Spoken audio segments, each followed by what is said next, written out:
Olá, estamos juntos mais uma vez no canal Laboratório Teológico e estamos trabalhando na série Para Pensar, a Soberania de Deus e o Mal.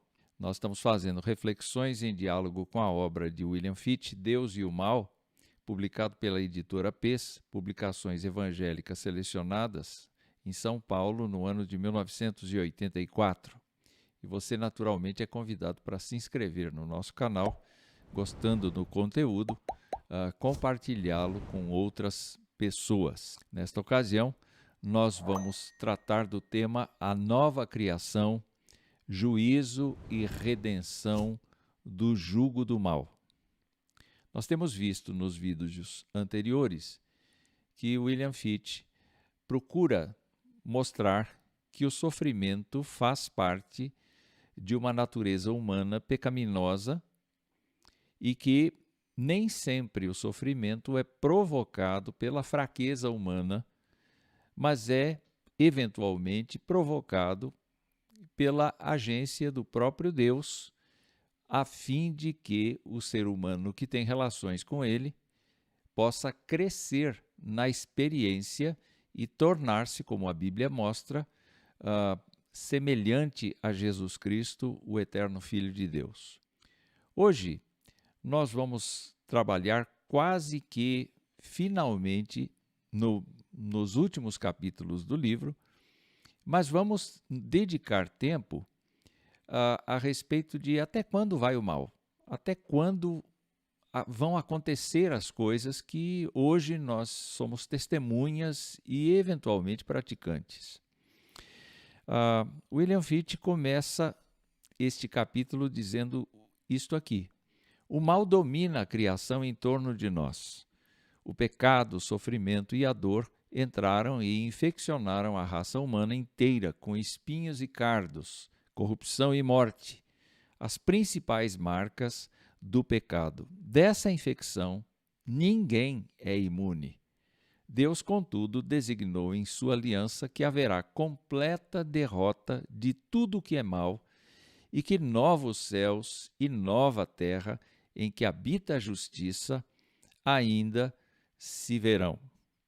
Naturalmente, nós devemos partir do pressuposto de que Deus comanda a história. E quando nós percebemos que Deus comanda a história, Ele é pré-existente em relação à história, Ele cria a história, Ele desenvolve a história para atingir os seus próprios objetivos de criador. E nós somos aqueles membros desta comunidade humana que participam deste projeto divino de desenvolvimento histórico e de desenvolvimento de todos os aspectos de revelação que ele apresenta nas escrituras bíblicas. Fitch continua dizendo: o mal tem, pois, o seu tempo, porém o seu tempo acabará. Virá o dia em que Deus dirá: basta, e do trono se apressarão em seu caminho os mensageiros do juízo. Textos como Mateus 24, Mateus 25, que fazem parte do discurso escatológico de Jesus Cristo registrado por Mateus. Atos, capítulo 3, Romanos, capítulo 8, 1 Coríntios, capítulo 15, 1 Tessalonicenses, capítulo 4, 2 Pedro, capítulo 3 e Apocalipse 21, anunciam um feito notável que é a regeneração da criação, os céus e terra, e a punição do mal em definitivo. Como é que nós podemos ter certeza de que Deus vai vencer o mal em definitivo? Fitch aponta 5 aspectos. O primeiro deles é que haverá continuidade da incredulidade. O apóstolo Pedro, quando escreveu aos seus leitores a sua segunda carta, disse o seguinte: nos últimos dias virão escarnecedores andando segundo as suas próprias concupiscências e dizendo: onde está a promessa da sua vinda? Parece que as pessoas não acreditam na existência de Deus consequentemente, não acreditam naquilo que a Bíblia afirma a respeito da história e do fim da história, do mal e do fim do mal, e o sucesso do bem em relação a Deus, e por conta disto, então, elas naturalmente vivem segundo as suas próprias cosmovisões. E nós percebemos que a humanidade não tem a tendência de seguir o Deus de Israel, o Deus da Bíblia. Ela tem a tendência de criar as suas próprias divindades, as suas próprias ideologias, as suas próprias apologias, os seus usos e costumes, e assim gradualmente se distanciar de Deus. A Bíblia avisa que este fenômeno de continuidade da incredulidade vai acontecer e aumentar no final dos tempos. Há muitas coisas que podemos dizer acerca de uma declaração como essa. Talvez, acima de tudo, que é uma das declarações mais tranquilizadoras da Bíblia, pois ela demonstra com muita clareza que as Escrituras são extraordinariamente exatas em sua profecia sobre o curso que a história iria tomar. Normalmente, nós apontamos para o sucesso das coisas. Entretanto, a Bíblia apresenta de um modo muito continuado o fracasso do ser humano em termos de conquistar o bem e de realizá-lo. Na verdade, as nações serão cada vez piores, cada vez mais distantes do padrão que Deus coloca nas Escrituras. O próprio Jesus afirmou: nesse tempo, muitos hão de se escandalizar, trair e odiar uns aos outros. Muitos falsos profetas se levantarão e enganarão a muitos. E por se multiplicar a maldade, o amor se esfriará de quase todos. Aquele, porém, que ficar firme até o fim, esse será salvo. Mateus 24, de 10 a 13. Nós não estamos dizendo que a humanidade não vai estar carregada de valores éticos e morais. Não podemos afirmar que as igrejas estarão vazias, mas a religiosidade do povo não será a religiosidade bíblica, será a sua própria religiosidade.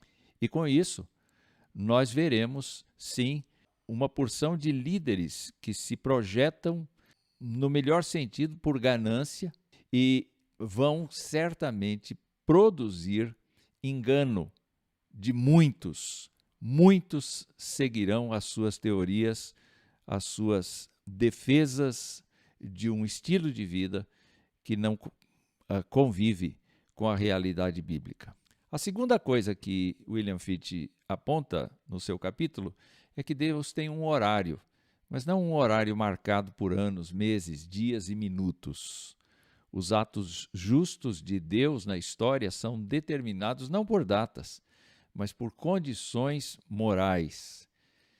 É muito interessante isso. Não devemos esquecer jamais que o amor eterno, está falando de Deus, está lidando com a perversidade dos pecadores e que tudo que o amor puder fazer para salvar o pecador do erro e da maldade, dos seus caminhos, ele o fará.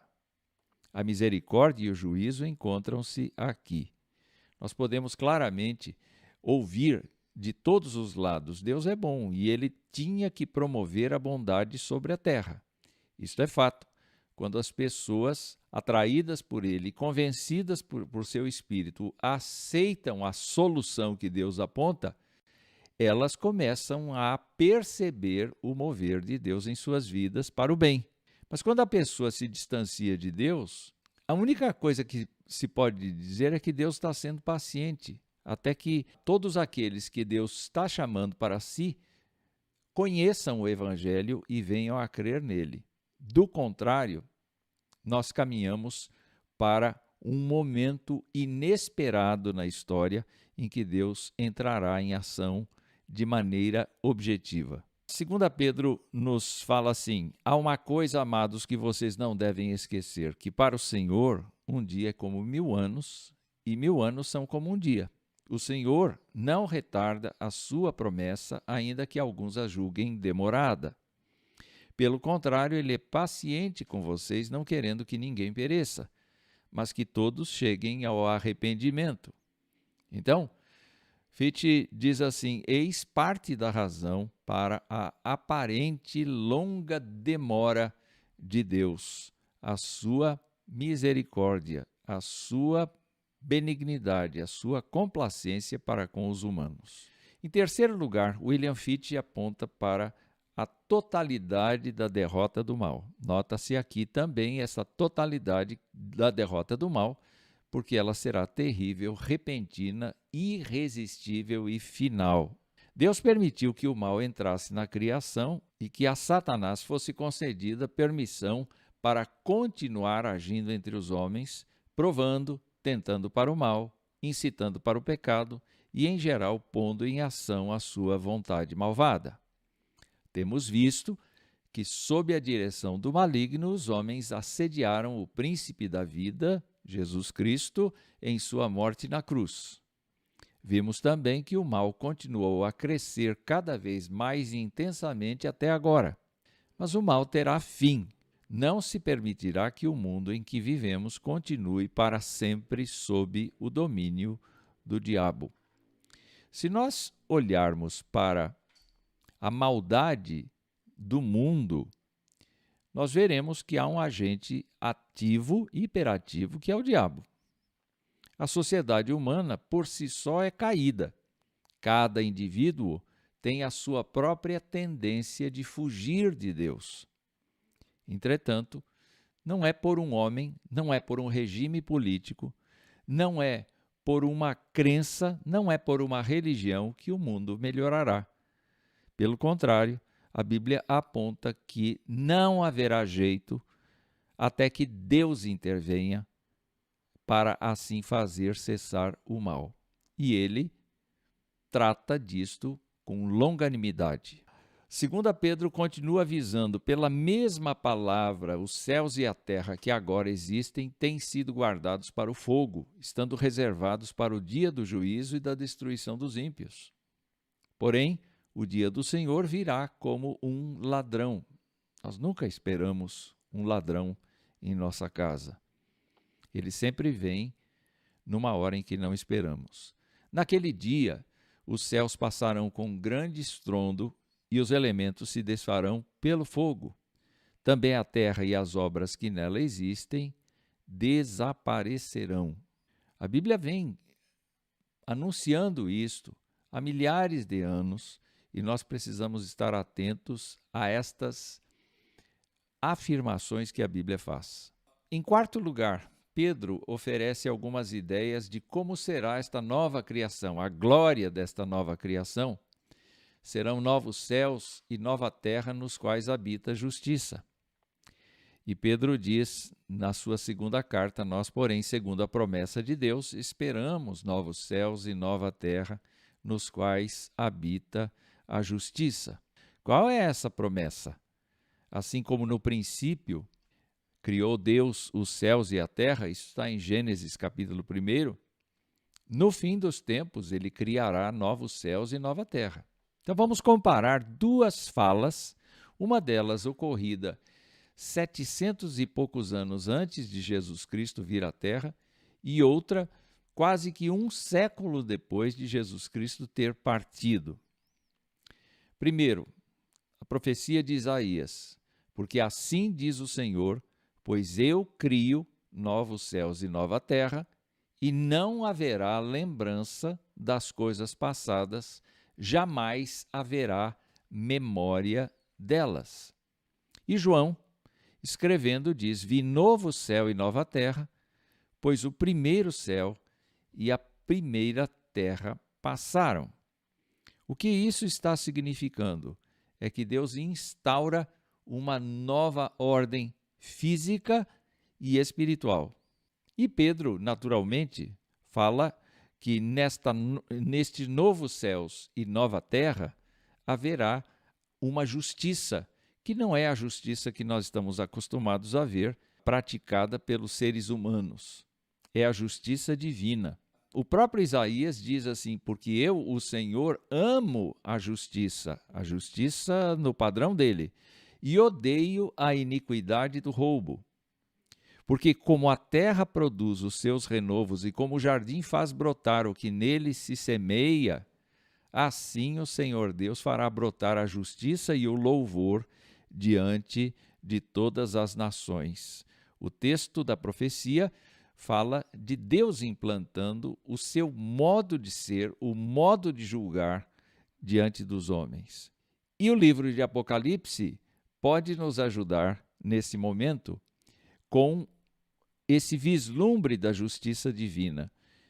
Está escrito: então ouvi uma voz forte que vinha do trono e dizia: eis o tabernáculo de Deus com os seres humanos. Deus habitará com eles. Eles serão povos de Deus e Deus mesmo estará com eles e será o Deus deles. E lhes enxugará dos olhos toda lágrima.